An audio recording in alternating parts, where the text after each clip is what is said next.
We've got something special today, Dr. Nick BEGICH, and I totally identify with this young man. He's from a political background, and he's an investigative reporter in our industry. But the first order of business is happy birthday. Thanks. Yay! So this makes it an extra special presentation. Thank you. Thank you very much. And it's all yours. So I'm older today. I'm actually 54. Just by way of background, I have 5 children and 4 grandchildren, and you don't age very much in Alaska, so I come from a pretty far away place. It's good to be here. I really appreciate the folks that put this together. These are always difficult events, and everyone takes risks in organizing these, and if it wasn't for the folks that are here today, it wouldn't be possible for me to be here either. So I appreciate all of you coming to this presentation. I'm going to cover HAARP, which, how many people have not heard about HAARP in this room? Then we've done a pretty good job over the years. I remember when we started this, Jean Manning, who was my co-author of Angels Don't Play This HAARP, she's floating around here somewhere at the conference and doing some reporting for one of the new energy publications. When I started this work, and they asked me to kind of cover what motivated me to get into this in the first place, and I come from a political family. My father was a United States congressman. My brother, Mark, is currently a United States senator from Alaska. Family's been involved in politics a very long time. So you kind of get a nature of activism as sort of a birthright when you're born into it. Say that again? Alaska. So sort of part of America. You're kind of detached a little bit. Takes a couple days to drive to the next state. But Alaska's a pretty unique place. And you know, from a very young age, I was engaged in political activity. My father was lost on a plane with Hale Boggs, who was a United States congressman. He was also the House Majority Leader just before the Watergate. He was also on the Warren Commission, which most you're familiar with, is part of the Kennedy investigation for his death. And Boggs was an advocate for reopening that investigation. He was also a strong opponent of J. Edgar Hoover's FBI and was pretty vocal about it. He believed that government at that time was pretty corrupt, and he was someone that stood out and stood up and made his case known. He came to Alaska to campaign for my father's second election to the United States Congress, and they flew on a small plane from Anchorage to Juneau, and the plane was lost. Largest search in the history of the United States, and it was never recovered officially. In 1993, which was 20 years later, there was evidence that came out of the FBI that said they had located the plane. 2 people were alive at the crash site and never recovered. For my mom, that kind of got her out of politics. She left Alaska.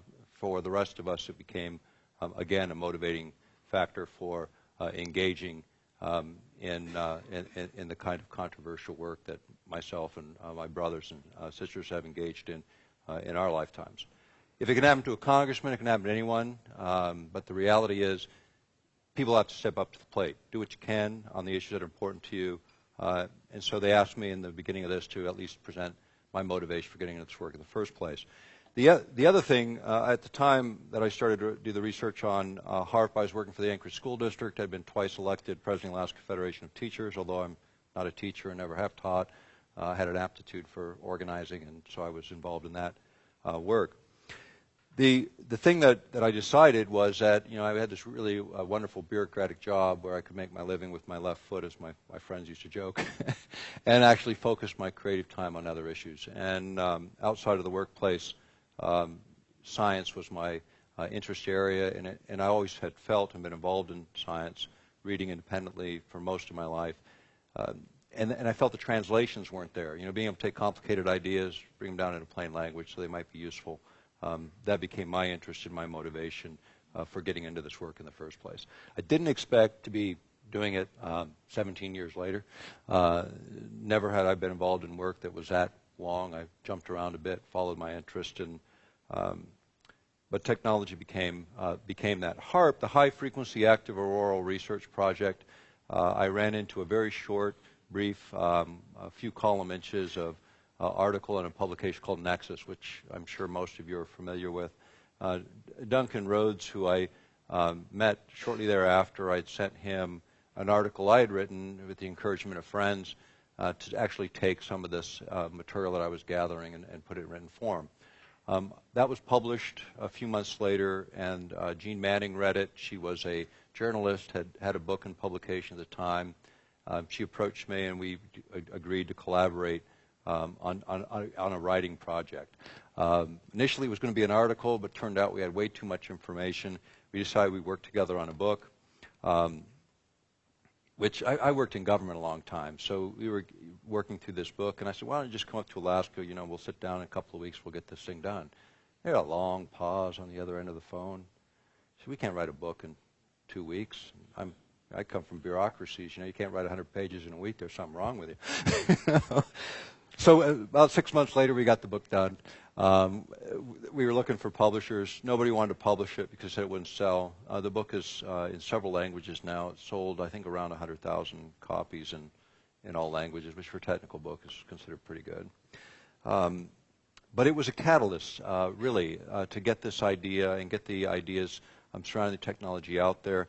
The technologies were invented by Dr. Bernard Eastland, and Dr. Eastland and I became friends in the course of all of this. In fact, he thanked me a few years before his death. He says, you know, it's really tough for physicists to become well known, and he wanted to thank me for helping in that effort because a lot of people know him now. He passed away in 2007, and just before he died, he participated in a closed conference that we had sponsored. At the time, I was working as executive director of the Lay Institute on Technologies. The Lay Institute was founded by one of the heirs of Frito Lay PepsiCo, and I was doing some work for them in technology. But HAARP, as such, started with an idea of Dr. Eastland's, and it was to take, he was actually under contract to ARCO, Atlantic Richfield, which was a large oil and gas company operating on the North Slope of Alaska. They had approximately half of the natural gas on the North Slope, and they were interested in finding markets for that gas. And he had come up with a novel concept that had defense applications, which was HAARP, where you take huge amounts of natural gas, run them through magnetohydrodynamic generators to produce electricity, and then running electricity into an array, a field of antennas for the purpose of developing some of the things we're going to be talking about today. And I'm going to deviate a little bit from what's on the menu of events for the day. We're going to cover HAARP, we're going to cover the weather issues of HAARP, and then I'm going to move into some of the other effects of HAARP as it affects human beings, and then some of the parallel technologies that we've worked on and gathered data on in the interim. When I was working for the Lay Institute on Technologies, our primary mission was to take, again, complicated ideas, try and get them into plain language and get them out to the public. The founder, Dorothy Lay, was particularly interested in mind effects, the effect on consciousness. So we're going to cover some of that in the latter part of this presentation, probably in the second hour after the break. And somebody out there is going to have to tell me when we're getting close to that break time, because otherwise I'll just keep on going. But the first slide, this is near my home. There's actually a visitor center. This is a Portage Glacier area, and there's actually a visitor center there named after my father. It was actually funded by the United States government with the help of Senator Ted Stevens, who my brother replaced in the U.S. Senate later. This is an example of the array. These are approximately 20 meters high. The cross dipole is probably about a little less than 10 meters. There's a field of 180 antenna. These produce radio frequency energy. And that radio frequency energy, and the way this array is configured, will create a cyclotron resonance. So when you can visualize this, it'd be like kind of a corkscrewing motion of energy moving up into the ionosphere, and I'll explain that in a moment, but actually kind of focusing or concentrating that energy into a relatively small area. By analogy, you could think about it, if I were to take a flashlight and shine it on the wall across the room, it's a narrow beam here, it's a wide beam there. Normally, radio frequency energy would follow that same kind of configuration, spread out with distance. In this case, it provides a way to focus or concentrate the energy, by analogy, by comparison, similar to what a laser does with light, but a little bit different principle. The idea is to focus the energy and then manipulate that energy in various ways to create primary and secondary effects in the ionosphere. In the ionosphere, this is an early shot of the array. There were, I think, 48 antennae in the array at this time. It's now 180 antenna. Eventually, 360 will be in this array. Last spring, I flew over this for a program that was being put together for the History Channel, and we were able to shoot some pretty good images of this for the History Channel. And I've done a lot of work on this in terms of television. Spiegel TV did some things here in Europe, BBC. We've done Fuji TV. A bunch have covered it over the years. The 180 antenna array is essentially here, and again, this will increase in size one more time to 360 antenna. Just another image. Okay, this comes out of view graphs produced by Ben Eastland initially, and just to give some idea of what's happening, we've got the Earth's surface course approximately 37 miles above begins the ionosphere extending out to approximately 620 miles, and this is the region that we're interested in as it relates to HAARP. And there's a couple of ways that HAARP is utilized. One is these early devices were actually called ionospheric heaters. They were originated in the former Soviet Union. They took a long time to reset, to vary the frequencies.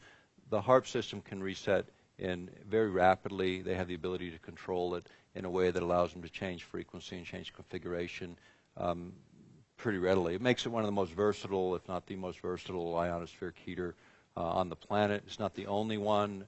There are ionospheric heaters in what is Russia today, northern Canada. In fact, Rosalie Bertel did some work on the ones in Canada. There's a system here in Europe, the EasyCat system, and then there's China actually is developing their own. So these are kind of proliferating a little bit around the world. This is the idea of focusing the energy, starting graphically. This comes again from Bernard Eastland's view graphs. The array on the ground focusing into the ionosphere into a small area, which is then heated. And the idea is you can slew the beam. You can move this beam approximately 30 degrees, so you can actually heat a fairly good area, approximately 30 miles in diameter. And when you heat it, you can actually lift the ionosphere up several hundreds of kilometers, and then the idea is that lower atmosphere moves in, and we'll talk about what that can be used for. In fact, I'll mention a couple things now. One is altering pressure systems below, weather pressure systems below, which kind of fits into the topic that is actually on the menu for the day. The other is the idea of maybe diverting jet streams as part of that concept of weather modification.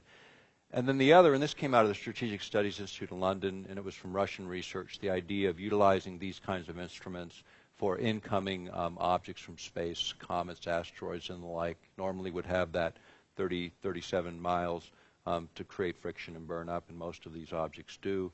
The idea is if you could project a trajectory of those incoming objects and then push atmosphere up even further, you give more time to break up those incoming objects.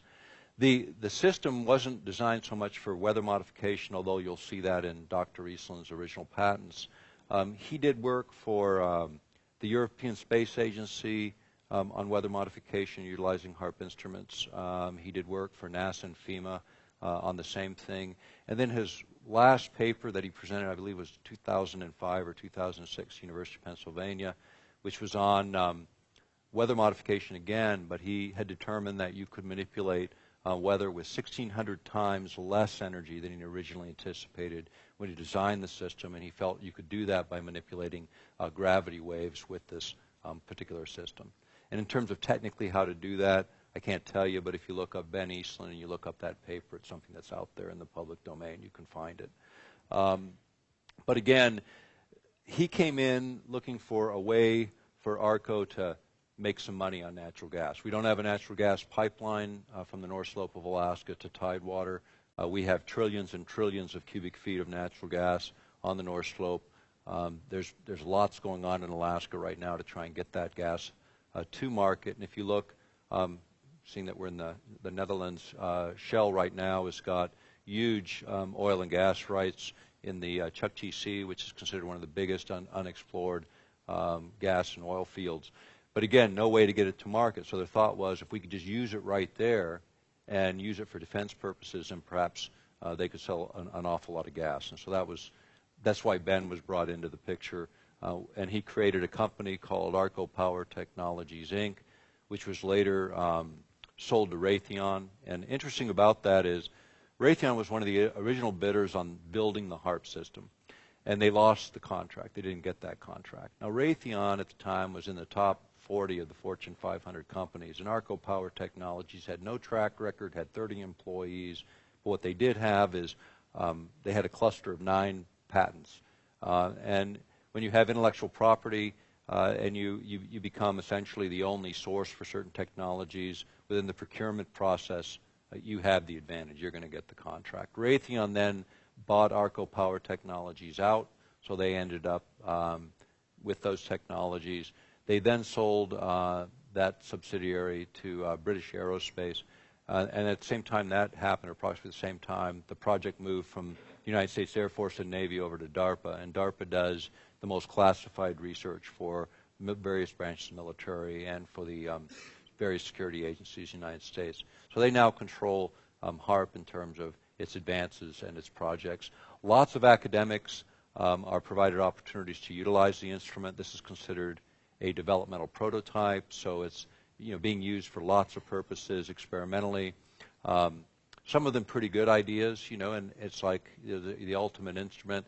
In fact, the early developers considered it an opportunity to work with their plasma lab in the sky, which makes some of us a little bit nervous when you think about experimental work going on, where you're literally coupling with a part of the natural environment with the idea that somehow you're going to be able to manipulate the energy within that area. Now, the ionosphere, I think Brooks was speaking before me, he was talking about solar flares and the kind of activities that cause disturbances on the power grid. They also cause disturbances in the ionosphere, which affects and can affect global communications. And so part of this initially was to learn more about the ionosphere and determine whether or not we could stabilize the ionosphere during those events to facilitate communication, or conversely, purposely disturb the ionosphere in such a way as to disrupt everyone's communication and yet be able, because we're generating the signals to disturb it, being able to carry our own communication on. So for military purposes, if you think about it, being able to knock out everybody else's communication, keep your own going, certainly presents some pretty good strategic advantages. The other idea on this, and this kind of gives you an idea of one of the things that Dr. Eastland came up with was this global shield. And what he was going to do there, and I think the next one shows it, is take and pump energy up, use the naturally occurring magnetic field lines that surround the Earth that run from the South Pole to the North Pole as waveguides. So you'd pump the energy in using that cyclic resonance, and then using them as waveguides, spin accelerate electrons all the way around, and then as you activated these around the planet, you create a shield, and the idea was intercontinental ballistic missiles entering that field would become disrupted. You'd affect their avionics, saying that it control their flight paths and be able to disrupt them enough to cause them to malfunction so they couldn't deliver their payloads to the targets. And so that was his big concept. The amount of energy required and a number of antennas in the array that would be required would be huge. And the ideal locations for these is the northern regions or the polar regions of the world, because you want to be close to where you can inject energy into the magnetic field lines, and they intersect at the poles, so you don't have to push the energy quite so far. And you need large supplies of natural gas or some kind of fuel supply to run these. So from his perspective, this is kind of the ideal situation. You can have a missile defense system. If we had built it back then, we would have violated the ABM treaty, which was a bit problematic at the time. But the idea was to utilize something you could put on U.S. soil, that you could create a shielding system and have fuel supplies adequate to run it. So it really offered the best strategic advantage from his perspective. And He'd had several patents in the oil and gas industry. He was a plasma physicist. That was his specialty. But this became a project that was pretty interesting to the U.S. government. The other thing that that they could do, and this gets into the weather modification. I'm going to go back for a second. Looking at this again for just a moment, some of the things that came out of this were the communications aspects, disruption, as I mentioned. One of the other things that came out of this was the idea of over-the-horizon radar, where you'd need two of these transmitters. One would create kind of a cold plasma, so you can kind of energize this area, create a plasma, and then be able to use another array and bounce the signal, go over the horizon to be able to detect incoming objects. In fact, interestingly enough, this facility was built on the over-the-horizon radar location that was originally intended for Alaska. They said, oh, the Cold War is over. We're not going to use that anymore. And they built this instead. The reality is the old over-the-horizon radar technology, as objects would come close in, they become distorted, difficult to determine what they were and where they were. And also at low elevations, you couldn't detect anything. This type of technology would get everything from cruise missiles at very high elevations coming in, all the way to, cruise missiles at low elevations, intercontinental ballistic missile at high elevations. So you cover it all and not get too distorted on the way in. By using enough energy, you could actually create a field around those incoming objects that using gamma ray detectors mounted on satellites, which is part of that patent cluster. You could then determine which of those incoming objects were carrying nuclear payloads, which is really important, because when you think about, if you ever think about such things, nuclear attacks were always thought to be like 100,000 incoming objects. Some would carry the really destructive force, the rest would be conventional warheads. But being able to sort those out was a big part of the problem. And so this offered not only a solution for detection, but also a solution for determining which were the real targets, what did you really need to knock out. And then if you could increase the power even more, you get a third aspect, which is an artificial EMP, an electromagnetic pulse sufficient to knock out those incoming objects. So that became pretty interesting, again, from a military perspective in developing the technology and moving it forward. The other area that comes in is, this is the over-the-horizon radar that I mentioned, and the patents associated with it by Ben Eastland.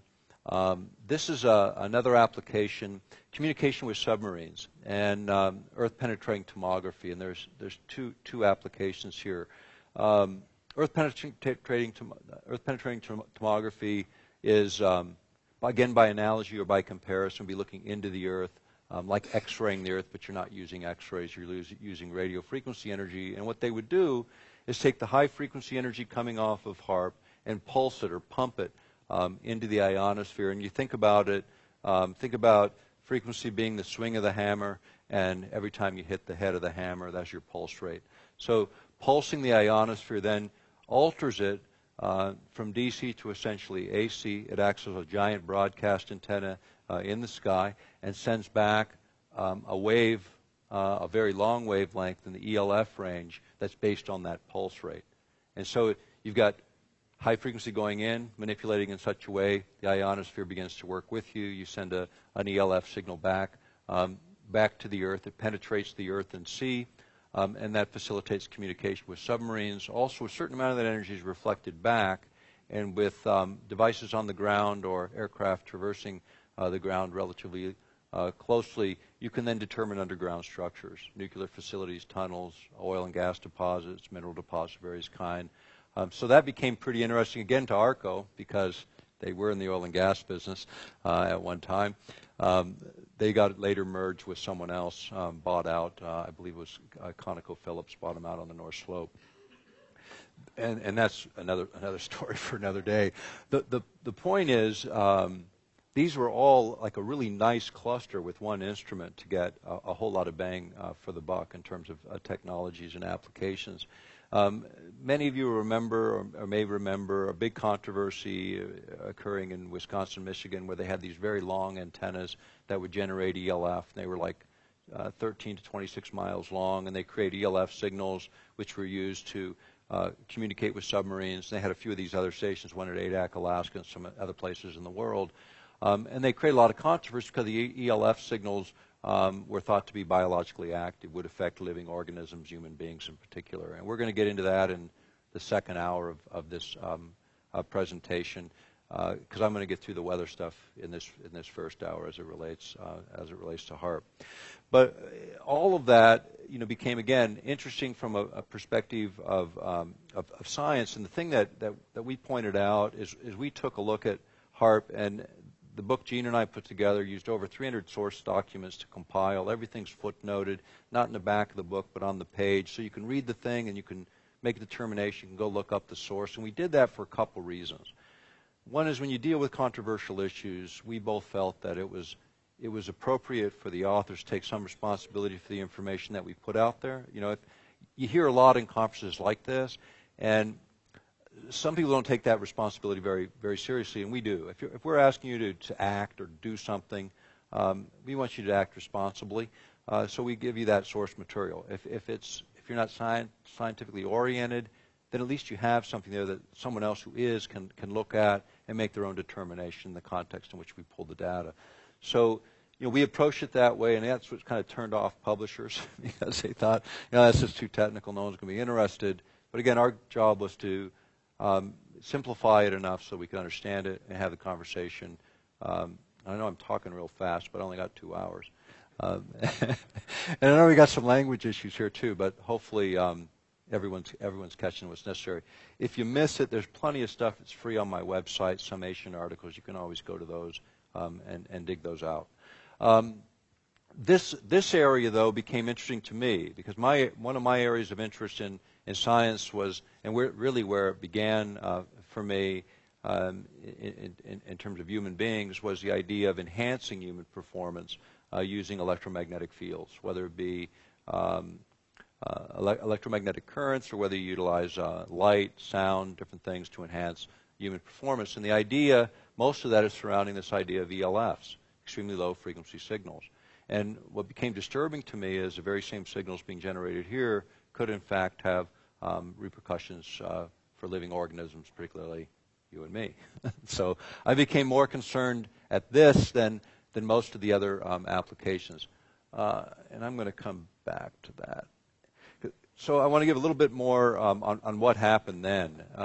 In the context of doing this, we had the opportunity to go on radio in the U.S., and I've done over 3,000 radio broadcasts worldwide in the last 15 years.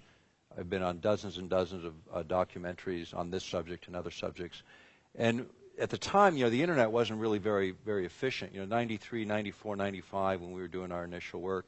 And it was not very reliable either in terms of information. So whenever we see something on the internet in those days, you have to go to the library and do the real work of pulling out documents to see whether they were quoted correctly or whether they were even existed.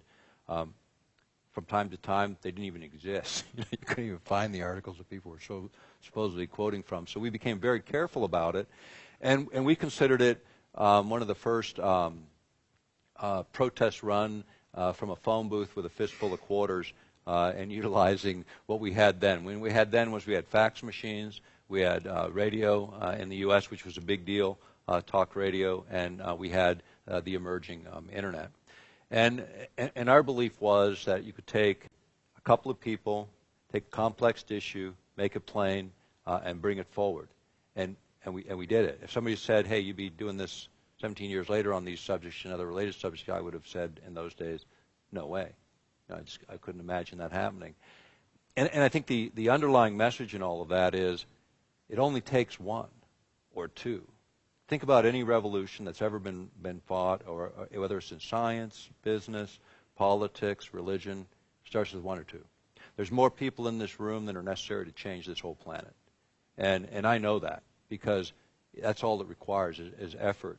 And what we find in a lot of this, and I've watched it with a lot of my colleagues over the years, they get involved in a controversial issue, and they're first accused of being conspiratorialist, conspiracy theorist.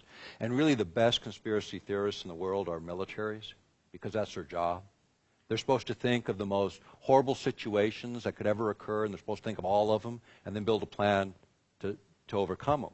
That's their job, which is why in democracies and democratic republics like the United States, The military theoretically is in a closet, and the civilian sector regulates them because we're supposed to be conscious and aware and not the paranoid thinkers that we want our militaries to be. And that's really the reality. It's really that way. If you're sitting in this room, we're having this conversation, and we're in agreement, we're not having a conspiracy conversation, but the guy on the outside looking in is going, they're conspiring to change the world in some fashion. And I hope we are, but it doesn't have to be a conspiracy. It's a matter of choice of words. It's a plan. And really that's it. And even writing this book with Gene had a lot stronger environmental position than I did. And so I'm editing out some of the hot words, which are like saying a nasty word in church, to conservatives. So you don't really want to do that, because words can really inhibit the communication of what your message is. And as a result, the primary support that we got initially going into this was from conservatives, because we're sensitive to the fact that you can say the same thing, you can be selective in your words, and make sure that the word forms you're using that are creating the thoughts you're trying to generate aren't offensive. Because you can still deliver the message without being offensive, but be sensitive to your opposition so that at least you have a fighting chance. If you can't swing them, at least split them. But don't do it on words that can be avoided and the same concepts delivered. And that's what we were able to do with both what we wrote and the way in which we delivered our material. And, we've been at it a long time. The other thing that we found is a lot of our colleagues kind of fall by the wayside. And where they fall is when they no longer stick to the facts, to the real information. And we get a lot of calls. Well, what about this? What about that? Did it? Every time there's a hurricane or earthquake, I get the call. Was it HAARP? I do. I really do. And I got to always answer the same way. Could be, should be, was it? I don't know. Because there's no independent monitoring of the system. But I'll read you a quote. This is out of one of my later books, and I'll read you the quote. Because it's an important one, and it comes from the Secretary of Defense, William Cohen, and it was at a DoD news briefing, April 27th, 1997. It was on a conference on international terrorism, terrorism and weapons of mass destruction. Now, this is 4 years before 9/11, and this was in the DoD news briefing that followed. And what he said, and I quote, "Others are engaging even in an eco-type of terrorism whereby they can alter climates, set off earthquakes and volcanoes remotely through the use of electromagnetic waves," unquote. Now that's a powerful statement for a seated Secretary of Defense to make and attribute to terrorist organizations.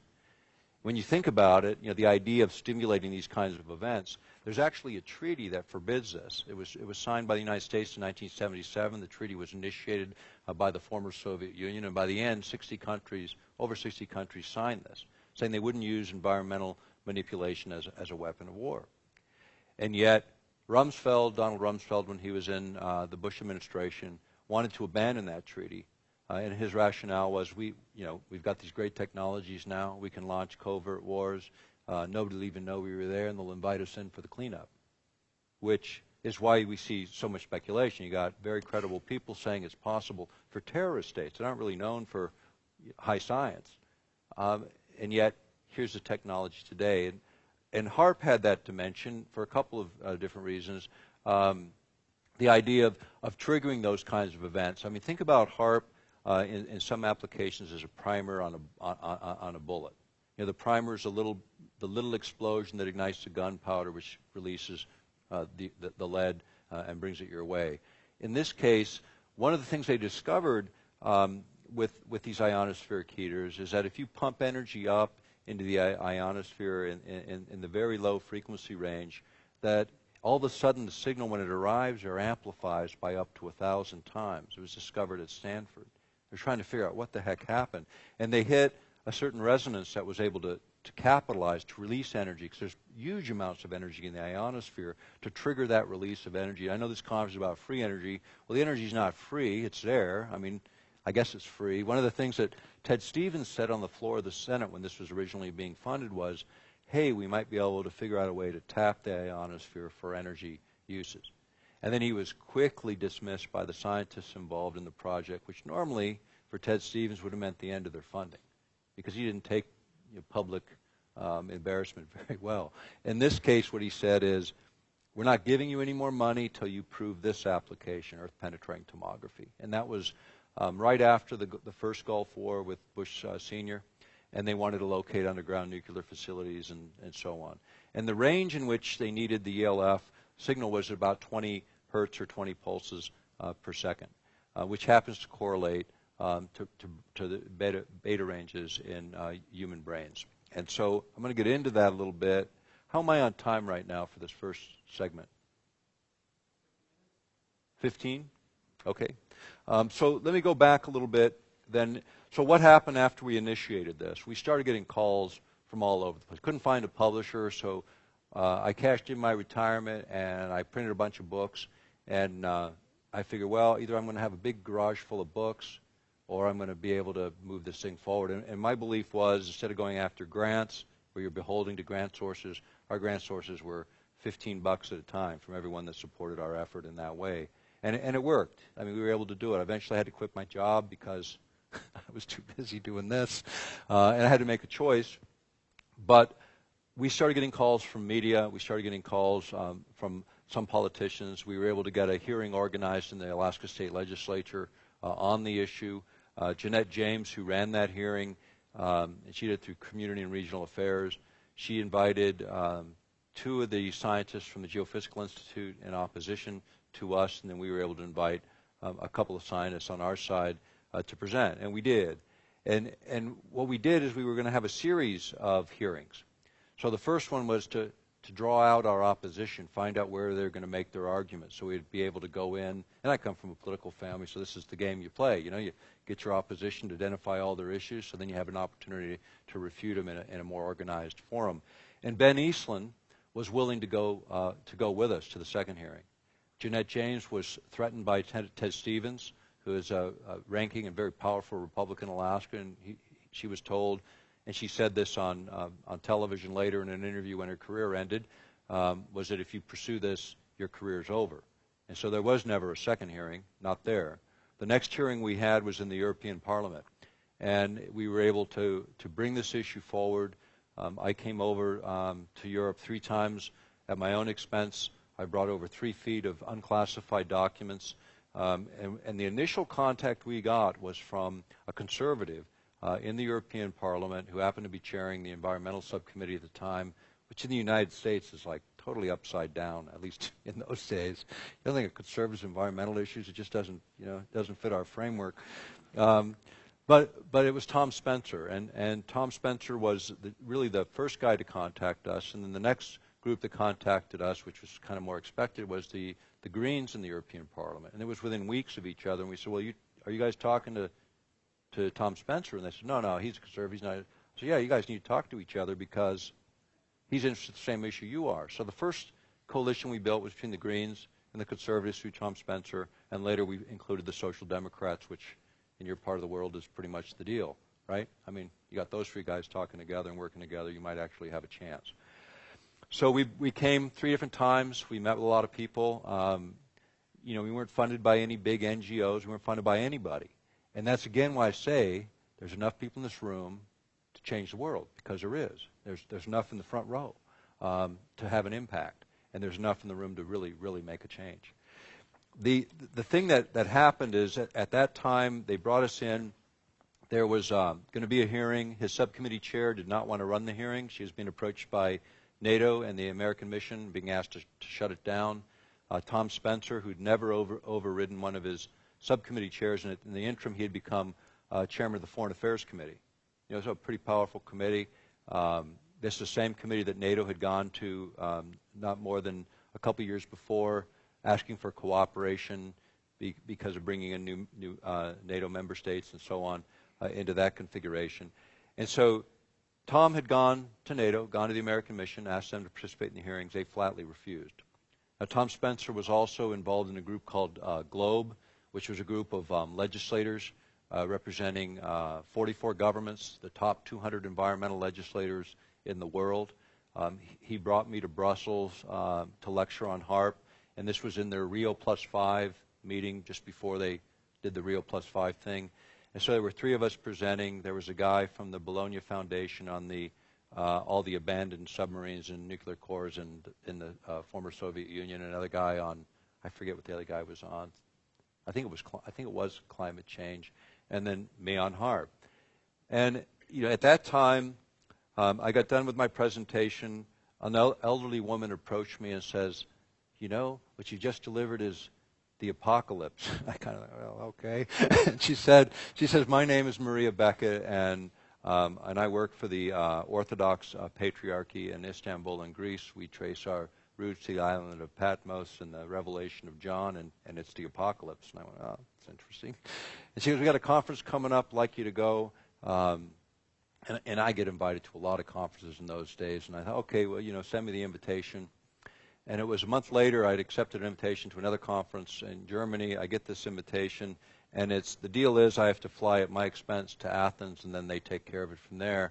And the invitation is from Prince Philip, the Duke of Edinburgh, and Bartholomew I. It's called the Green Patriarch out of Istanbul. And I turned that one down, and then my wife at the time said, you really accepted the wrong invitation. You should have done that one. I said, I kind of can't undo this. I've already said no. And so it was the next morning they faxed me another fax and say, hey, we'll cover all your expenses. Please come. I called the Germans, and Germans were really organized, so they were organizing a year in advance and hadn't published anything yet. and I really appreciate that because I was able to be excused for that year and then catch the next year. Well, this conference was a closed conference on the Black Sea. So there were 400 of us locked together on a ship, politicians. The conference was called Religion, Science, and the Environment. So it was kind of a weird mix, but a really interesting one. So we had Nobel Prize-winning scientists. We had politicians from the countries surrounding the Black Sea region. We had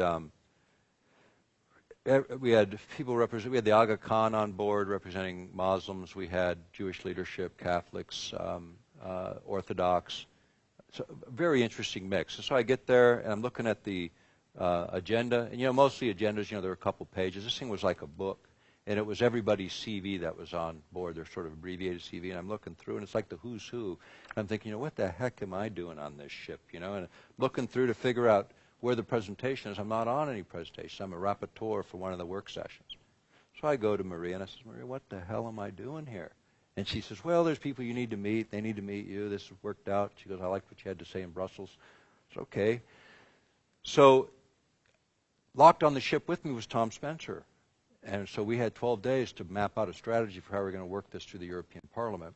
And then he did take it on. And he took it on and brought it into the context of what became at that time, and I think still today, the most comprehensive security and disarmament resolution ever passed by the European Parliament. It was their resolution A4-0005/99. Now, we did our testimony in actually 98. And in that testimony, I was supposed to have 5 minutes, 15 minutes to make the presentation. They gave me the 15 minutes, then they gave me another hour and 15 minutes in question and answers from the committee to sort of clarify the points that I'd raised. And the night before, which is really different from the U.S., we had a closed meeting, 2 members of the media and the committee, for 5.5 hours to go over the documents, go over the stuff, so they could ask good questions, which is kind of interesting. And hearings, public hearings in the U.S. are open to the public. The European Parliament, they're by invitation, which is kind of strange from my perspective. And then afterwards, you've got to have permission in order to duplicate the minutes of the meeting. We delivered our presentation on this, and the one thing I said in that hearing is I said that the United States would unilaterally abandon the ABM treaty. And I said that would happen within a year, and the excuse would be there is no Soviet Union, therefore there is no treaty. It was the only point that the committee argued with me on and said, no, we can't accept that. And I was wrong. It wasn't a year. It was 9 months later that happened. And, I mean, we're independent. How do we come to the conclusion? By reading enough material to come to that conclusion and feel pretty confident in it. And the argument made by Ted Stevens on the floor of the U.S. Senate was, there is no Soviet Union, therefore there is no treaty. And that's in the congressional record. You can look it up and see it yourself. What that did for us is really anchor our credibility. We had more knowledge than that Foreign Affairs Committee did about one of the most important bedrock issues for Europeans, for people worldwide. So when our sections came up, and they did come up, and they made it into the resolution, in the resolution that I just mentioned, there were 3 sections that dealt with HAARP. sections 24, 25, and 26. And then there was section 27, and I'm going to end this segment on this. In section 27, and I'm quoting, it says, calls for an international convention introducing a global ban on all developments and deployments of weapons which might enable any form of manipulation of human beings. And with that, I'm going to stop, and we'll pick it up after the break.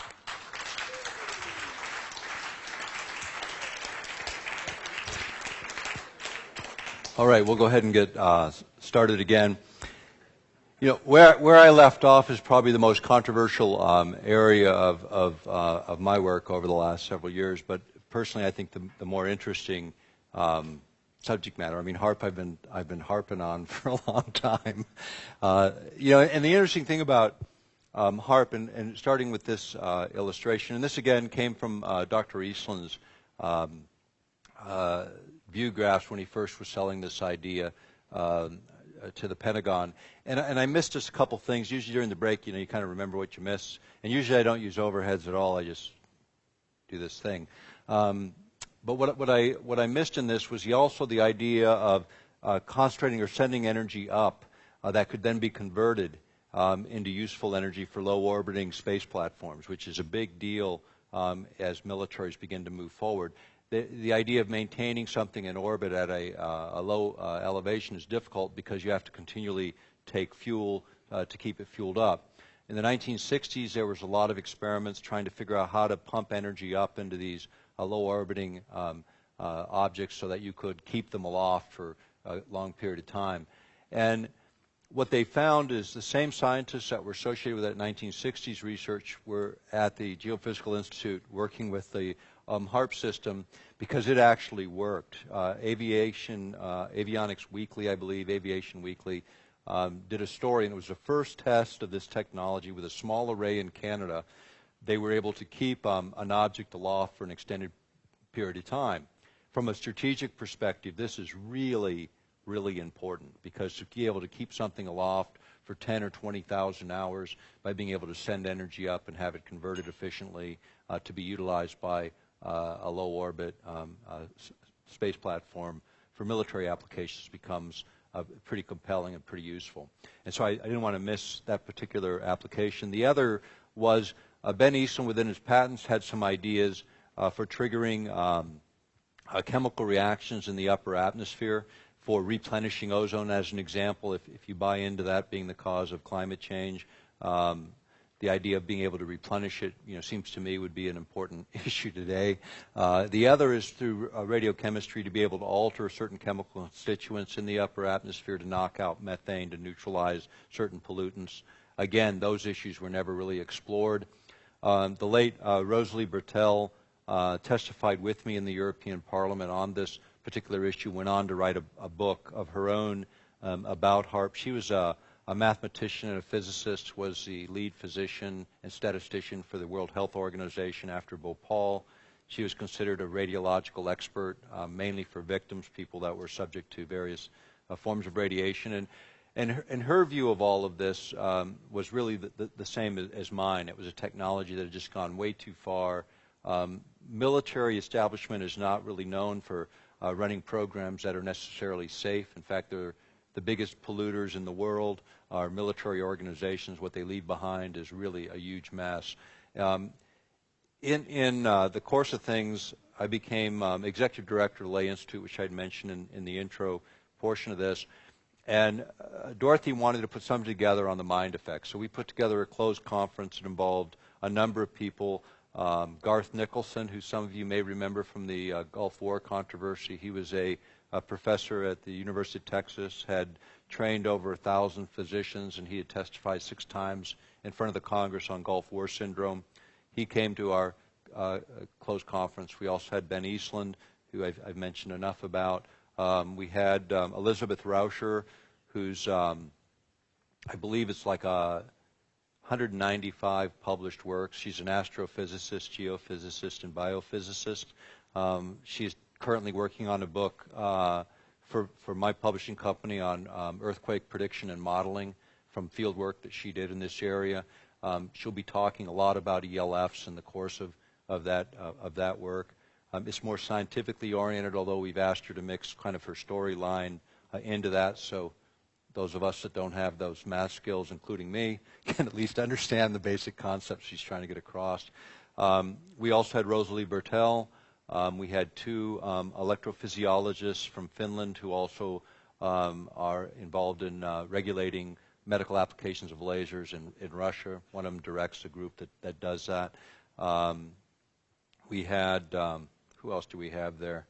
We had a really well-known banker in Alaska there that was there to do filming for us. He had a film company, and to help some of these guys with some of their ideas and concepts. But everybody that we brought in were people I had known for over 10 years who had been kicked really, really hard by the establishment and stood up and dusted themselves off and maintained their ethical line and their direction. So we brought them in to talk about mind effects. And Ben Eastland actually was pretty interesting. And what he said is that when he went to DARPA, and he knew Tony Tether on a first-name basis, he was running DARPA at the time, and most of the directors.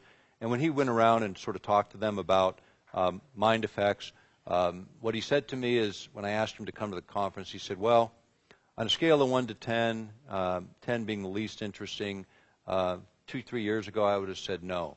He said, but now it's a 1 or a 2 because as he went through DARPA, nobody was laughing anymore. They take it very seriously.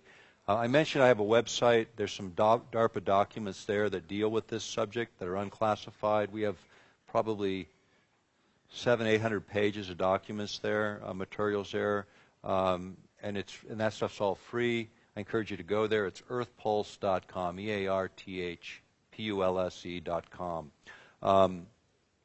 So the mind effects issue became important to me and was important prior to getting involved in this work. And I want to talk about some of the things that, these are just to remind me so I don't forget. This book, Between Two Ages, this is Zbigniew Brzezinski. Many of you remember him. He's one of the founders of the Trilateral Commission. He was National Security Advisor to Jimmy Carter when he was President of the United States. This book was written when he was at Columbia University back in the early 1970s. What's important in this book from my perspective is if you read it today, it's a history. It's not a forecast. It talks about what would happen as a result of technologies from the Americas, Africa, Europe, Eastern Europe, Asia. If you read it today, it is so right on in terms of its predictions. And some would say it wasn't a prediction, it was a conspiracy. If you're in his shoes, it was planned. We already talked about that. But it did happen. Okay, now on page 54 to 56 of this book are some really important things. And there were some observations, some quotes from an earlier publication called Unless Peace Comes, which was published in 1969. And in that there was a chapter called How to Wreck Your Environment, which this is before Earth Day, 1969. So people were still thinking in that frame. You know, and as I said earlier, even conservatives in Europe are awake enough to realize you can't destroy this planet without destroying yourself. And I appreciate all of that. But what he said, what he quoted was a guy named J.F. Gordon MacDonald. MacDonald was a science advisor for Lyndon Johnson. He was a professor of geophysics at UCLA. And what he said is if we could ever figure out how to electronically stroke the ionosphere in just the right way, we could return a signal to the Earth that would manipulate the behavior of populations over huge geographic areas. Now, what was important about that is in 1969, when he made that quote, and in the early 70s when it was re-quoted by Brzezinski, the technology, as far as we know, didn't exist. HAARP provided that way to electronically stroke the ionosphere in just the right way. Now, going back to this slide, this is a high-frequency transmitter that, through primary and secondary effects, can actually cover 16 decades of frequency, everything from very low frequency to visible light, by manipulating the signal and manipulating components of the natural environment. Think about it as if you're plugging in with this little bitty small transmitter into the Earth and then being able to manipulate the Earth by manipulating the energy itself and being able to capitalize on that energy, which is huge amount of energy that the Earth has available to it if you could figure out how to trigger it. And that's really what a lot of HAARP was all about. Now, this idea of Earth-penetrating tomography in the ELF range. Within that range, if we think about sort of where our brains are at, in our deepest states of sleep, 1 to 4 hertz, delta state, where we're really out cold. Theta, running approximately 4 to 7 hertz, or pulses per second, vibrations per second. This is where you are in that kind of twilight stage between awake and asleep, where you're conscious of your dreams. This is where 3 to 6-year-olds spend most of their time. You know, and if you, I have 5 children. You know, I remember this. I got 4 grandchildren. I remember this. You know, they confuse the imaginary with the real, because this is where they're at. And we call them attention deficit disordered, and they're not. This is their normal state of consciousness, which is why Europeans are way ahead of the game. They generally don't start their children in school till around 7, which makes sense, because then they're ready for the academic learning. Approximately 7 to 12 hertz or pulses per second, the alpha range, that zone, if you're an athlete or a writer, that creative place. I mean, the ideal state of learning is there. And then above that range, the beta ranges, and then further up, where you get increasingly more agitated, the higher that frequency goes. What there is, and it has been discovered, and the book I'm out of now is Controlling the Human Mind. What they discovered is frequency following response, FFR. This is the idea of the brain locking onto an external signal, beginning to mirror that signal, and essentially locking onto that external signal. And these don't have to be very powerful. They just have to be within the window frequencies that the brain will recognize, and then you begin to follow them. Consequently, your emotional state can be altered or changed on a pretty mass scale. Now, if you're near field, you have something near you that has a stronger signal within approximately the same ranges, you'll tend to move that direction versus something that's very weak coming from the ionosphere. But this did exactly what J.F. McDonald suggested, is the ELF range could be generated, and then this frequency following response created in large segments of the population.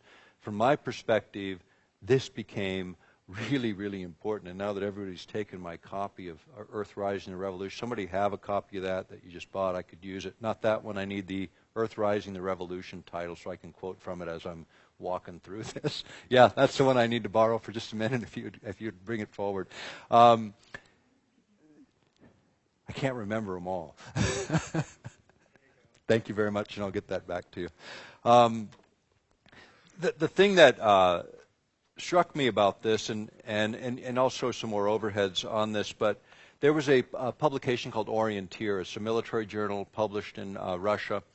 There was an article published there on mind effects that was pretty interesting to me.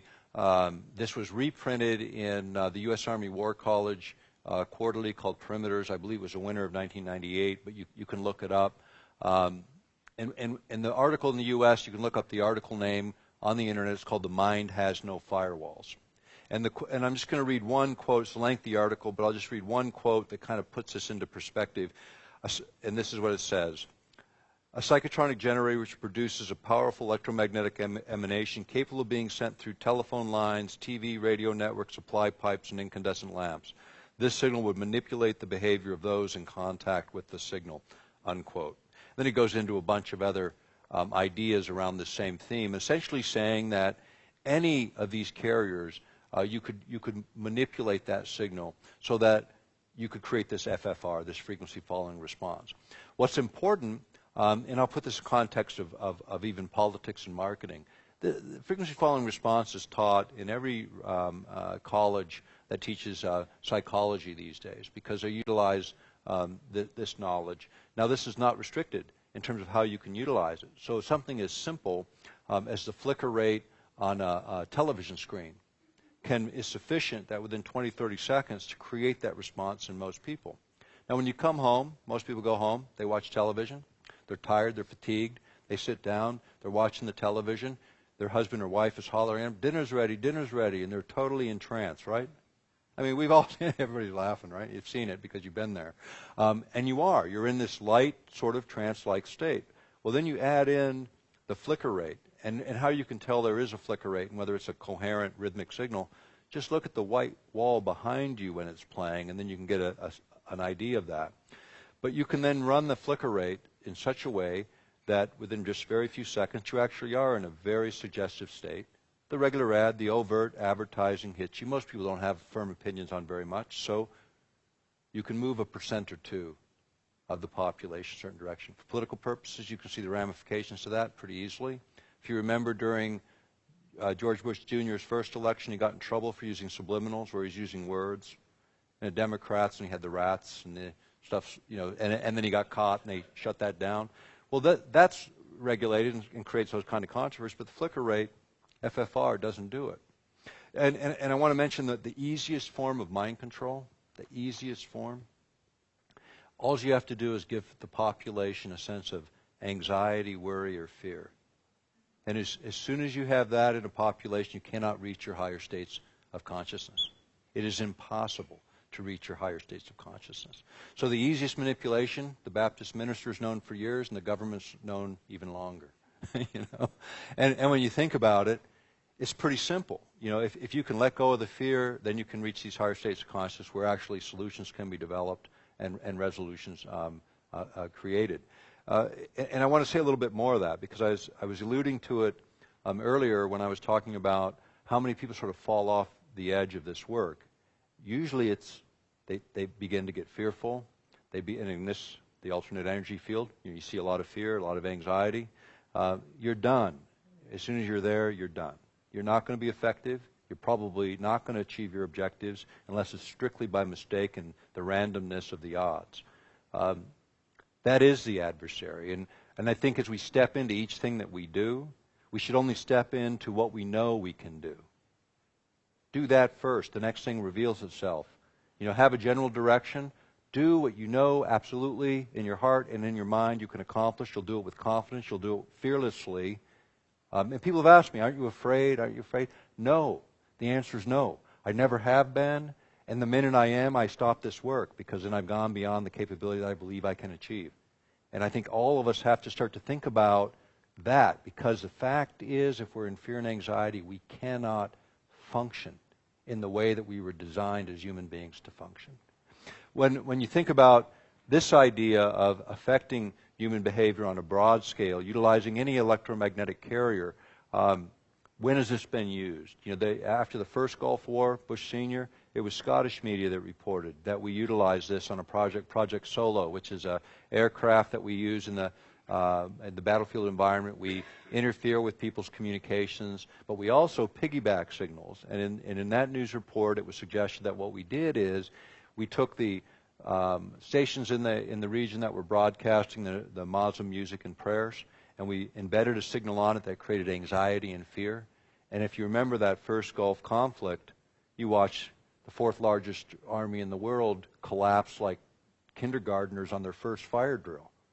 You know, giving up to a handful of people, masses of adversaries in this situation. Very effective technology. When the U.S. tests technology, in fact, when most militaries test technologies, it's in the battlefield. The reason we got, and that 12-day trip we had with Tom Spencer, locked onto that ship together, we wanted him to broaden this discussion to not just include HAARP, but to include the whole array of non-lethal weapons that have been developed by the United States and others that we had been tracking. In our book, Angels Don't Play This HAARP, Gene Manning and I went and looked at that. We looked at the cooperation between the Department of Justice and the Department of Defense, where they had actually signed agreements for priority funding for non-lethal weapons when they had dual use, domestic use for riot control purposes and other purposes, as well as for military purposes. And it was Secretary of the Air Force Wynne, W-Y-N-N-E, when he was in his position, had made a very controversial statement in the U.S. He had said, don't worry about the non-lethal weapons to our adversaries, because we tested them all on Americans first. A lot of us kind of took offense to that. You know, I mean, it's like, that was pretty offensive. It was Secretary of Energy O'Leary, and we quote her in Earthrise and Revolution, where she admitted during the Clinton administration that over 500,000 Americans have been victims of human experiments in the United States over a 40-year period without their consent. 500,000 Americans, and no one has ever been held accountable for any of it. And from my perspective, that's within the boundaries of our country.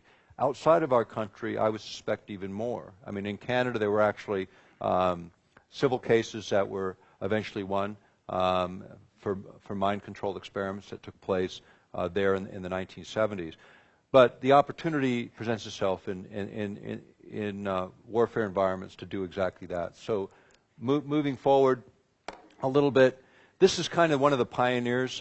Many of you might know the name Jose Delgado, Physical Control of the Mind Toward a Psycho-Civilized Society. This was kind of an interesting read. He got his degree in electrophysiology from the University of Madrid in 1950. Now, most people don't even know such a degree exists today, much less in 1950. One of my mentors in science, Rejo Michela, got his degree from the University of Madrid in electrophysiology, class of 58. And he then went from Spain to Yale University, where he worked first mapping the various portions of the brain of primates and humans, and then implanting electrodes to stimulate various portions of the brain to try and manipulate, what would happen, and really try to gain a better understanding of the brain. And his famous experiment was he had a charging bull coming at him, and he had a radio transmitter, and he throws the switch, and the bull stops right in front of him. Okay, and that was his dramatic. He's kind of a dramatic guy. And by the 1980s, he had actually developed the same technology where you didn't need any implants at all, just utilizing radio frequency energy at 1/50th of what the Earth naturally produces within the radio frequency range. He could manipulate the emotional state of human beings and primates. Now, like turning on and off a light switch from lethargic and passive to highly aggressive. Now, what he did, now when you put that in perspective, man has created 200 million times more RF, radio frequency energy, that surrounds us right now at this very moment than the Earth creates. And yet the brain can pick out of that soup that specific window frequency at 1/50th of what the Earth produces. And what is that? What does that work out to? 1/10 billionth of what is out there around us? So think about it as a radio transmitter and radio receiver. Once you have resonance between the two, you have a nice clear signal. You got the transmitter and the receiver. That's what we are on every aspect of us, chemically, our cell structures, our body organs. In fact, the military produced a book through the University of Utah. It's a big, thick thing. It's called the Radio Dosimetry Handbook, and it's how much loading each of the vital organs of the body can handle in the radio frequency range before they malfunction. And they use this for the base of creating then a number of weapons technologies for doing exactly that, to override the brain, the heart, the liver, the lungs, to be able to literally affect the human operator but leave all the hardware intact. Perfect Republican weapon. You don't have to rebuild anything. and this whole concept of non-lethals was really what is driving a very different direction. In fact, we quote in both Earthrise and Revolution and in Angels Don't Play This HAARP, this concept called RMA, the Revolution in Military Affairs. And this again comes out of the U.S. Army War College. And it's the idea, what's happening in technology today as it relates to military technologies is we've gone, and they compare it to the earlier RMAs, when gunpowder was introduced to Europe in the Middle Ages and what it did for warfare, what atomic weapons did in the last century for warfare. Energy-based technologies today will replace the things that rip and tear tissue. The ordnance and bombs of the past will be replaced by energy-based technologies that can target hardware, software, and humans. And there was a great article. It was June 2004. It's called. It's in a publication called Technology Horizons. You can find it on the web. The cover story was called "Controlled Effects," and it's put together by the Electromagnetic Directorate of the United States Air Force. Most people don't even. Okay, it's June 2004, and it's called Technology Horizons, and the article is Controlled Effects, the cover story. Put together by the Electromagnetic Directorate of the Air Force. And what it basically says is that they're developing technologies, first of all, to target hardware, computer systems hardware, to be strong enough in terms of its impact to actually melt or burn out circuits.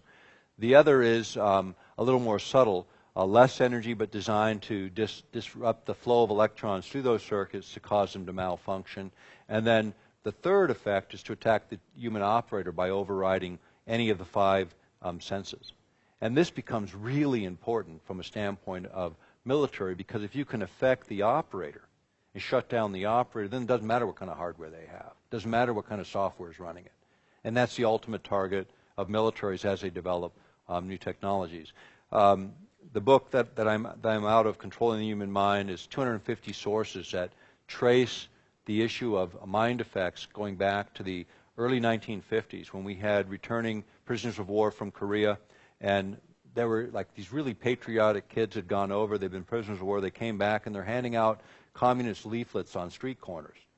And then the phrase brainwashing came into existence because people became very interested, and our intelligence groups in the United States became very interested in this, and they began, starting in the 50s and going all the way through today, began to experiment in mind control technologies. The ones that got the most notoriety were the MK Ultra programs and the 140 sub-programs or so underneath that.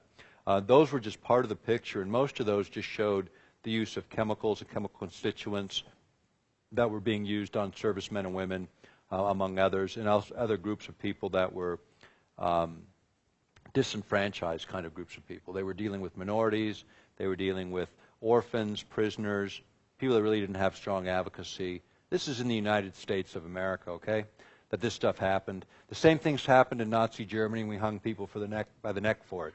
In the U.S., we hid it away. In fact, the guys who set some of the standards for electromagnetic exposures were actually brought over to the United States on Project Paperclip, which some of you are familiar with, which is where we recruited all these Nazi scientists and brought them over to do work for us under the threat that, hey, if you don't cooperate, guess where you're being deported to? You know, and we all know the story there. We document that again in Angels Don't Play This HAARP. When Gene and I put that together, that was one of the big shocks for us because the American standards for exposure was 1,000 times less stringent than what was going on in Russia and the former Soviet Union. Now, not to say that everybody was adhering to their own observations, but at least they had enough sense to recognize the biological effects of very low energy dosing. And part of that was the way they approached their science. The first paper I ever did on science was done when I was 19, and it was an analysis or a comparison of compartmentalization, the idea of separating science and breaking it into small parts for security reasons, which is what the U.S. did. Very inefficient, lots of duplication, lots of waste, and really a big miss in terms of what you could gather when you combine sciences, which is exactly what the former Soviet Union did. They put together people from all different disciplines, put them in the room together to sort of hack their way through science and enlighten each other in the gaps or the holes in their specialties. When Bernard Eastland first became acquainted with us, it was Gene's interviewing of him, and he was very cooperative. And then after the fact, he was like, you know, okay, you guys surprised me. But we didn't villainize him.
And I reach in this box behind me and I just pull out a book, and it was this one.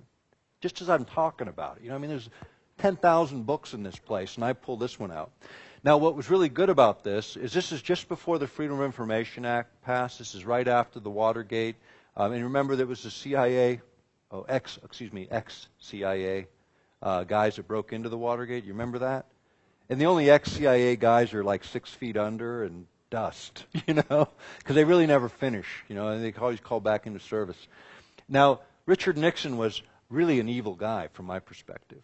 He hated Hale Boggs, who was disappeared with my dad, but the last set of tapes that were released from Watergate actually have him cursing about Boggs because he was so angry at J. Edgar Hoover, because J. Edgar Hoover had tapped every congressional and Senate phone line and was blackmailing half the Congress to cooperate And he had way, way too much power. He maintained a whole set of secret files on people, and Boggs didn't like it very much.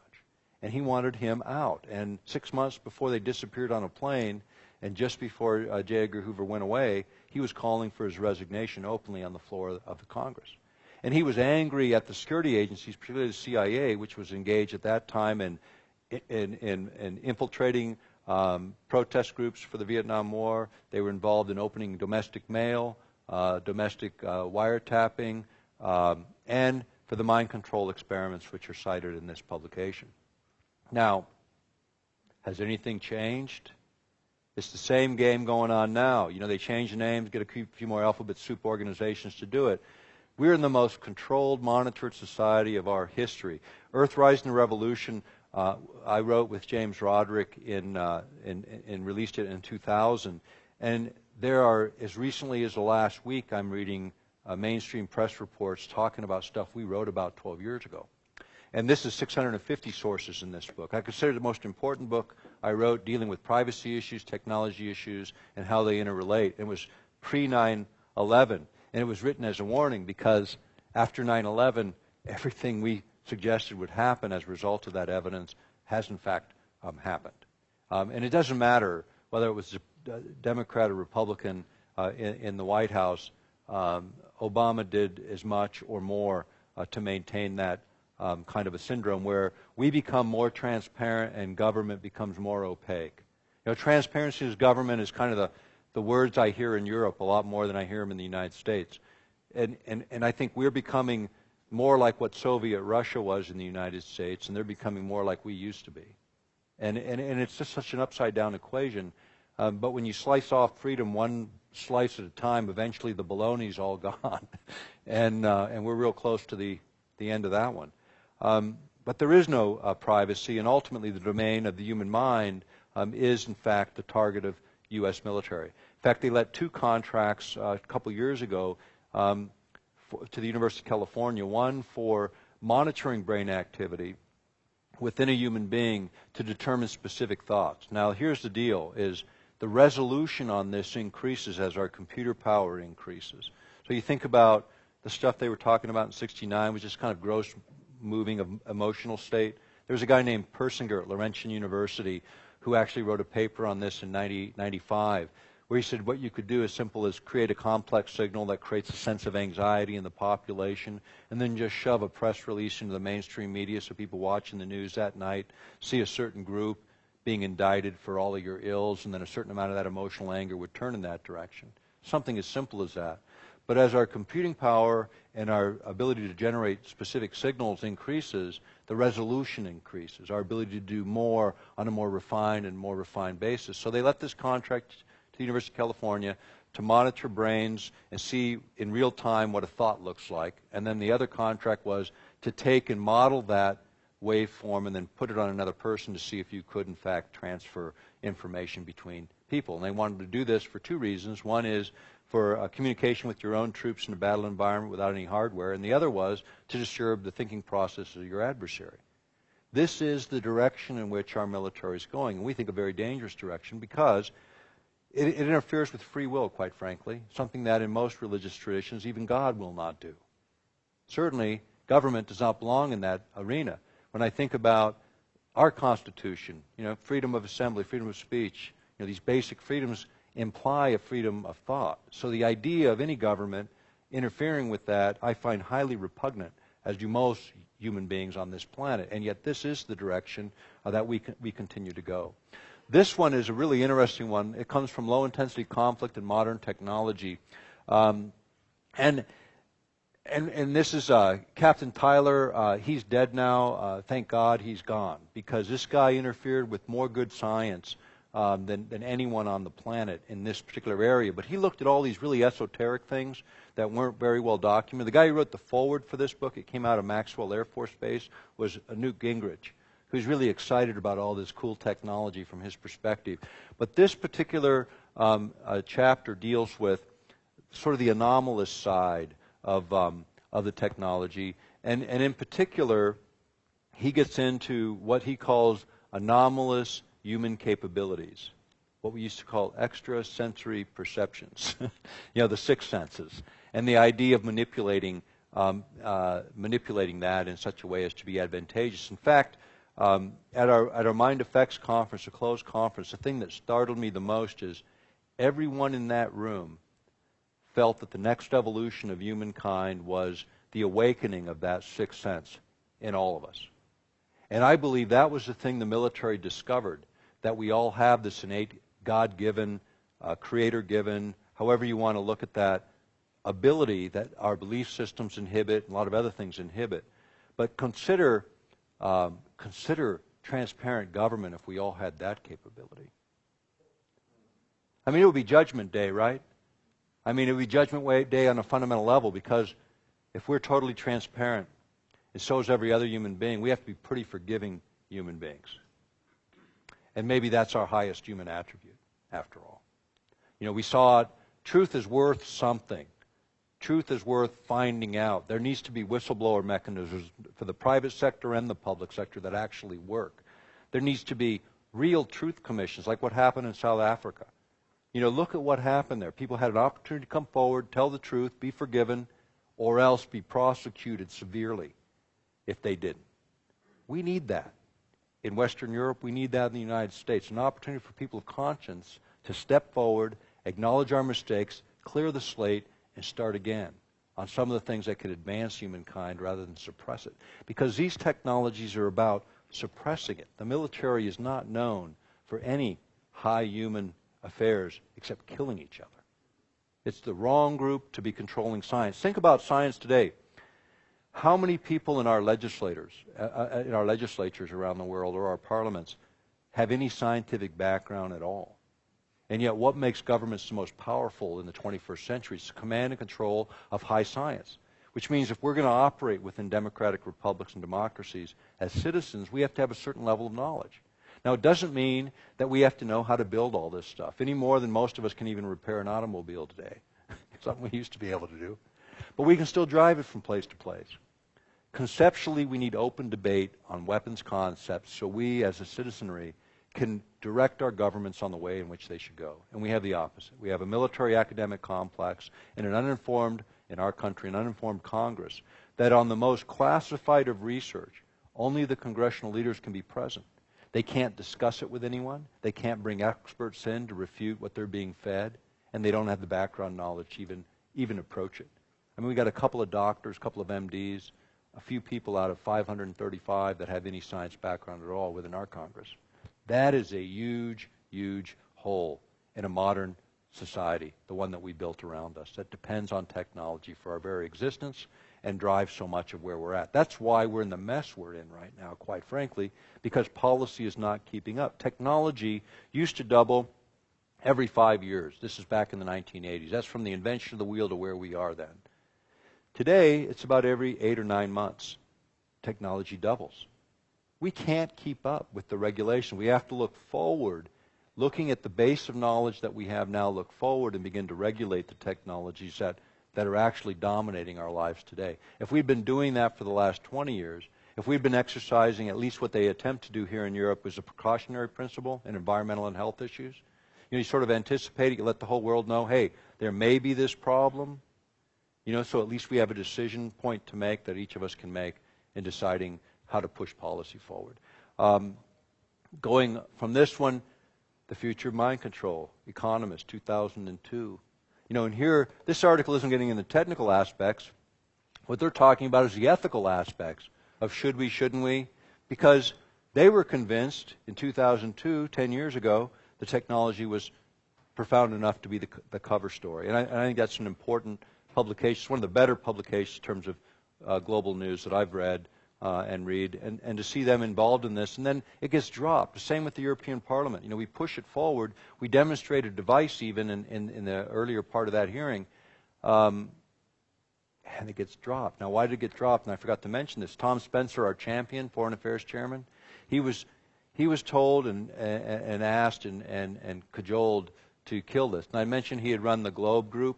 Well, the one guy who ran Globe before him was Al Gore. Well, when Tom Spencer called Al Gore on the phone, and I'm in his office at the time, and Al Gore stayed at his home in Surrey, And he stayed at his home in Tennessee. He wouldn't take the call. He wouldn't take the call over the HAARP issue. And then when Tom Spencer insisted on the hearing and nobody would show up, NATO sat in the back of the room and listened, but they would not testify. They would not come forward. And afterwards, after the hearing, they spent 2 weeks trying to discredit me on the basis of my credentials. Not a scientist, I'm a reporter. I could have no education at all and still be able to do that as long as I document my material. And that's why I'm very insistent on it. It didn't work because we had given them 3 feet of materials, and the committee threw NATO out of every office they went to. But when the resolution did pass, 3 days later, Tom Spencer's political career ended. And it was in a scandal over, he was conservative from Great Britain.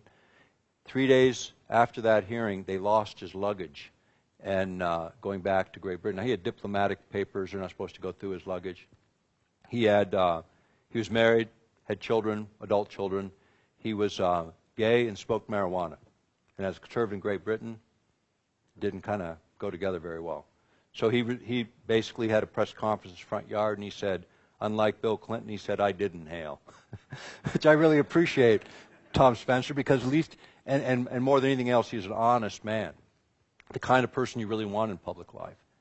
But he stepped aside, he finished out his term, which was a few more months, and then he didn't stand for that appointment again. And it's unfortunate. I called him afterwards. I said, my dad used to say, when you're in office, you got to deal with everything from dog catchers to liquor licenses. I said, now you've got the ability to pick your place, to find out what it is that really motivates you and focus on that. And he got involved in economic development and was funded through The Hague, because they have a little bit more liberal view of these issues, and they weren't big issues for them because he's a very effective political leader. But the fact is, he was a big casualty. We lost our advocacy in the European Parliament, which is really where we wanted to move this issue a little bit further. This didn't show up. Navy regulation, November 2006. You can get it off my website at earthpulse.com. But this was just adopted by the Navy in 2006. And the reason it's up there is the mind control issue is addressed with those words, mind control experiments. And those have to be approved by an undersecretary of the Navy in order for them to carry those experiments out. So they still go on. They're open about it. You can look under requests for proposals, RFPs of the various branches of the military, and you'll see plenty of opportunities to bid on projects, to bring projects forward in this regime. You can look on our website and see some of the DARPA documents in this area. But the thing that came forward in all of this is the realization that as they looked into what human beings were capable of, this is what scared the hell out of the military. Because everyone in this room has the capability of developing these higher attributes, these capabilities. Now, could you imagine a dozen or 1 million people on this planet? The next evolution of human beings, I believe, is that direction. People say, well, how are we going to change things? That's how we're going to change things. Letting go of our fear, recognizing what we are, and look for ways to enhance our capacity as human beings so we can make the changes that are necessary on this planet.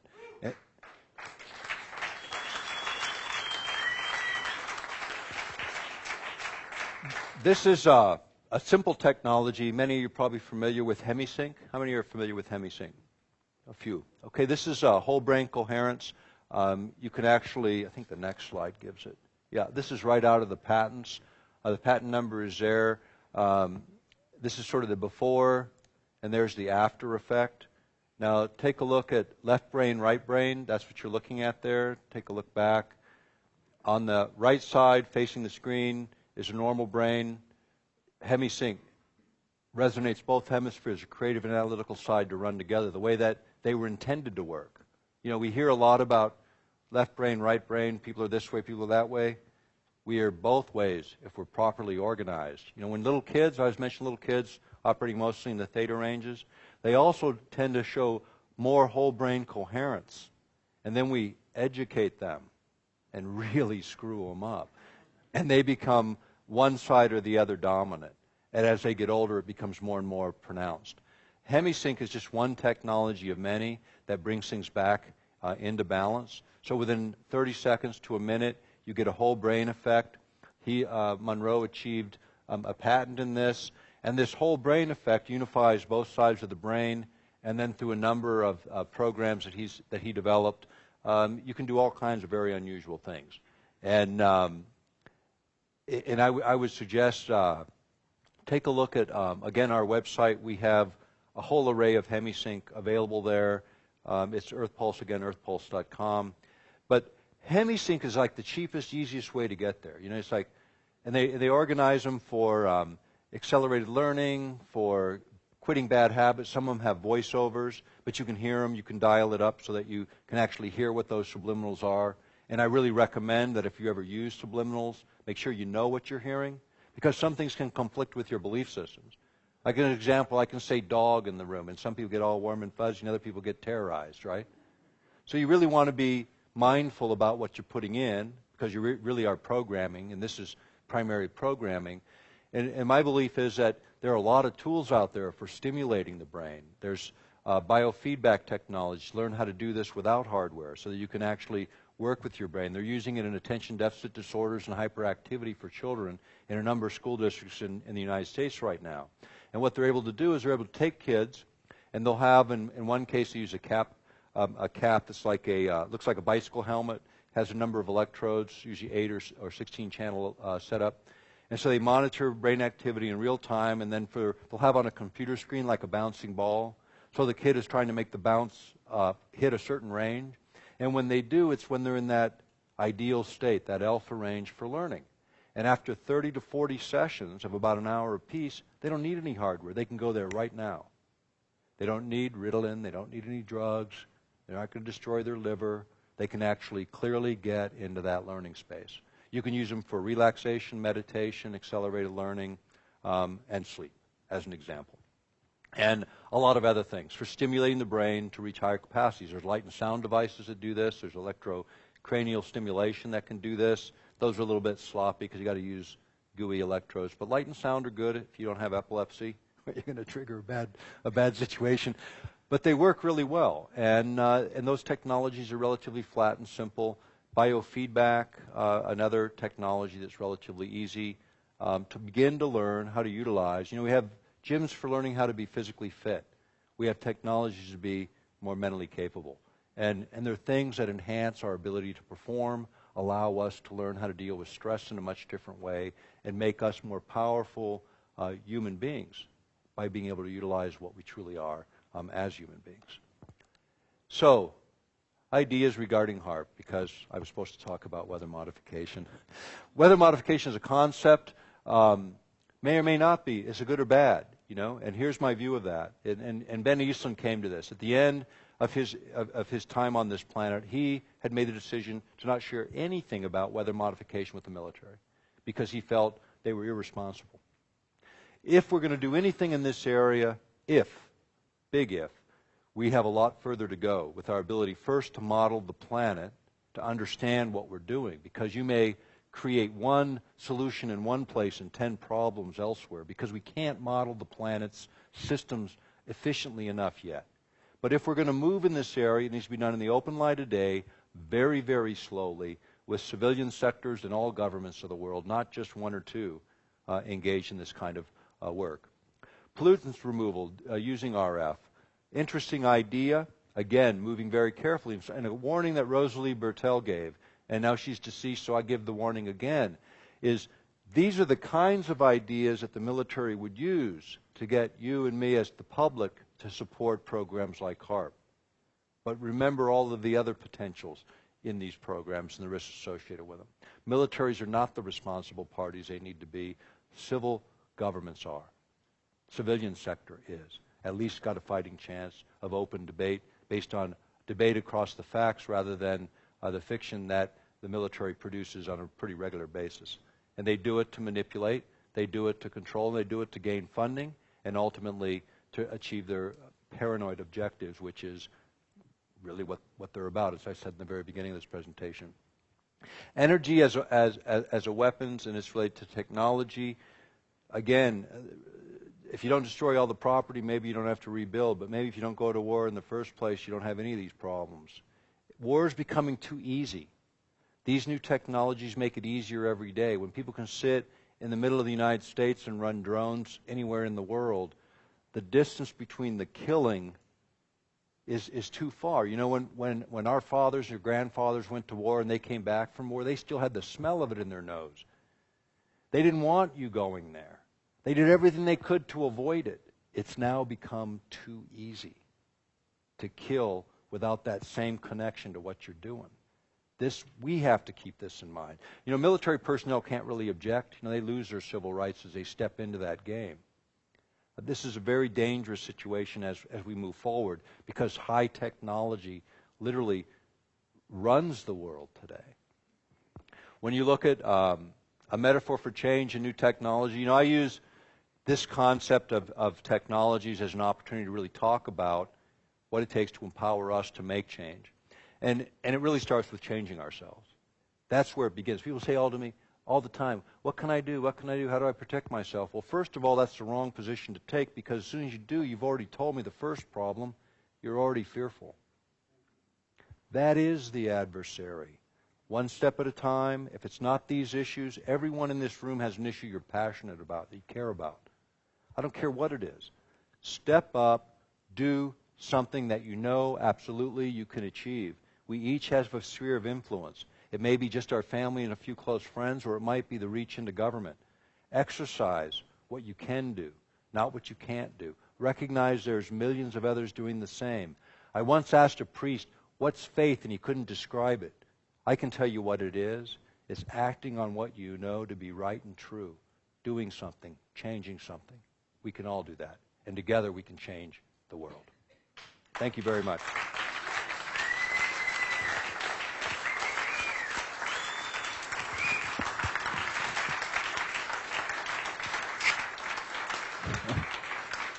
Are we completely out of time, or do we have any for questions? Probably out of time, yes? No? Take a couple questions? Someone's controlling the microphone and the time clock. I'll take your question, and you're seeing that no one's saying we can't. Go ahead. I'd like to know your take on the ET dimension. I really don't have a position on that. I've attended a lot of the UFO congresses, and they've invited me to speak on these subjects. There's a lot of other experts that have spent their lives dealing with that issue. Now, I'm aware, for instance, that there's quite a high proportion of contactees who come from military backgrounds. Yes. Oh, sorry. Thank you. One hears stories again and again of weapons being disabled and so on. Right. So it seems to me that this is an important factor. Yeah, it's just not my area, and I've read the same kind of accounts, but it's just not my area. But I appreciate the question. Sir, you had a question there. Hello, I'm Frank from Denmark. I represent Open Mind Conference here. So next year in September, I already invited BEGICH to come. Look for openmindconference.com on the net and see you in Denmark if you find the program interesting. I have a question for you, because I'm all into geoengineering, as we shortly discussed, and all this weather modification. Is that possible to do without all this chemtrails geoengineering we see on the sky today? I believe it is. In fact, going back to where some of this began, it was Will Thomas who actually advanced some of the ideas of contrails, chemtrails. And at the time I was publishing his book on the Gulf War syndrome. And he came to me and wanted to tie HAARP into this, and I asked him, where's your evidence? And he goes, I don't have any. So I quit publishing his work, okay? And he's done very credible stuff out there, but it's not something, I've stayed away from that topic pretty much, because it's been, there's a lot of good information, a lot of bad information. Have they done spraying? Have they done this kind of stuff before? Absolutely, yes. We've documented it. But the thing I've steered away from is you won't see in any of, you'll see 1,600 sources plus in our material, but never once will you see a clandestine conversation in a phone booth. I don't consider that evidence. Some people do. My standard is if it's published, printed, and I can collaborate it with something, I'll utilize it. And so I just don't see the whole dimension of that. Now, I know there's others that have good information on it. I haven't seen it yet. I spoke with someone here at this conference going to send me something, so I'm very interested in seeing that. My address is easy to find. It's on the internet again. If you've got material, I'm always open for it, but it has to be factually based and with good sampling. And, and then I can do something with it. And, in terms of publication, that whole dimension has changed a lot, because of the internet. People have done me the great favor of publishing my books and my videos for free.